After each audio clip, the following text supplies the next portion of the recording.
Okay, in this session, we're going to go over leaderboard. So the format that we've selected today is best ball plus individual stroke play. So you'll see two tabs on the leaderboard.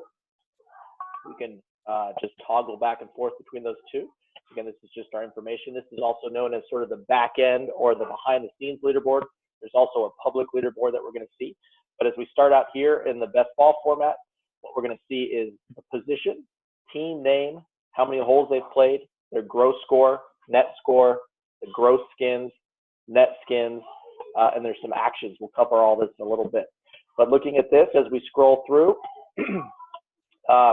again, if there's something that we look at and we need to sort of change this, again, if we wanted to order it right now, it's sorting it by gross scores. If we wanted to sort it by net scores, we just click on this, changes it up a little bit. Now we're seeing the net scores listed in order here.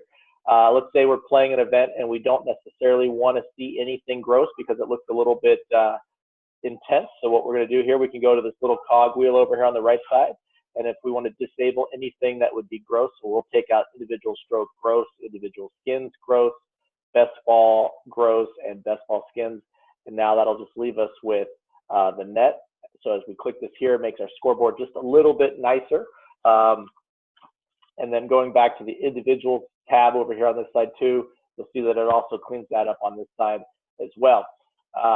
If you do need to make a change to, let's say somebody's course handicap, let's say this first place guy, he's realizing he's having a little bit of a better day than he thought he would, so he comes in and tells you halfway through the round that he's really a 23 handicap. You can just go on this little pencil here, change this number to 23, and then that'll change it, and then it'll adjust his score around, and you'll see that he dropped here to 8th place versus winning this tournament. So also too, when you go up to the public leaderboard, what we find here going up into the public leaderboard is it opens up a whole new tab. Again, we'll see both of our tabs here. So if we want to, let's say on two TVs, we want to have a best ball one up, and then we'll create another one. It'll open a second tab up here. And let's say on this one, we're going to create the individual. So now if we look, we could stream one for the best ball tab, and we could stream this other screen for the individual tab. Here on the public leaderboard too, we could scroll it if we want to. So again, if we wanted to scroll this out, again, a reminder here on this, your screen has to be at 100% resolution or higher in order for it to scroll. If it's anything less, sometimes the best practice is to reduce the screen size to see more space, but make sure if on your public leaderboard, it goes back to 100%. Again, here we can sort by, this again is net scores. If we wanted to do it by skins, it would just change the handicap a little bit, or change the order of it and get it down here. But let's go back to the public leaderboard or the behind the scenes leaderboard, and I'll show you what we've got here. So again, one thing, if we're in kind of a best practice again here, when we go into these pencils for the team, when we hit on this, we can see that it's going to show all of the scores of all of the teams. So if we had to edit a score, let's say Kevin Mitchell here forgot to put in a 5 here, we could do that with the pencil. This section here, this takes over from the phone scoring. So let's say you have a team out there that has made 1 on every single hole. Maybe they've had a little bit too much to drink and they're kind of ruining the scoreboard. Here we can take this over and do the scoring for them, or get them out of the tournament. But again, this cannot be undone. So make sure when you are going to hit this button that is sort of your last resort.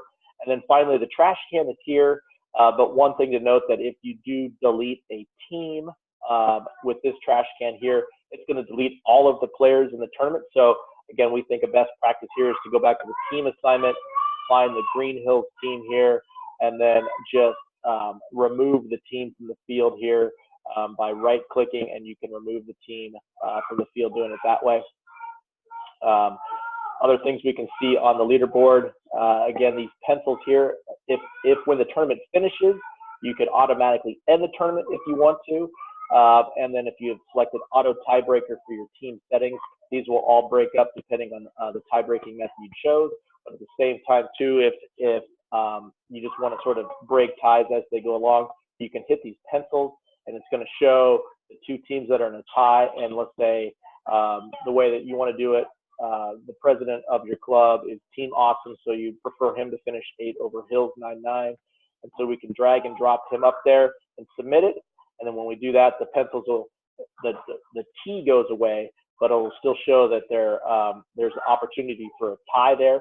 Again, if I hit that again, I can reset the tie and leave them at tied for 8.